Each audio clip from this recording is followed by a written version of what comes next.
మన కుటుంబంలో మన మీద మర్యాద వేరే ఉండదు. సంపాదించి కోట్లు కోట్లు సంపాదించిన ఆడదానికి ఎందుకు మర్యాద ఉండదు అంటే ఆ వీక్నెస్లు అన్నీ ఇంట్లో తెలిసిపోతాయి. బా అంటారు, బూతులు అనకూడదని ఆపేసా. ఇక మర్యాద ఇంట్లోనే అలా అనుకుంటారు.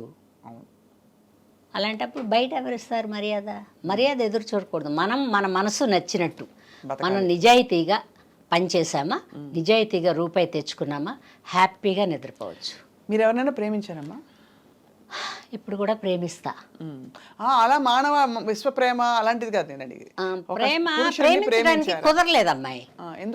ఎందుకు కుదరలేదంటే 13 ఏళ్ళకే నాటకాలకు వచ్చాను. అది ప్రేమ వయసు కాదు. 18 వస్తే కానీ ప్రేమ రాదు. 18 వచ్చేటప్పుడు బిజీగా ఉన్నా. తర్వాత ఈ ఉద్యోగాలు చేసి నాటకాలు వేసేవాళ్ళు, లైన్లు వేసేవాళ్ళు ఎవరు ఉండేవాళ్ళు కాదు.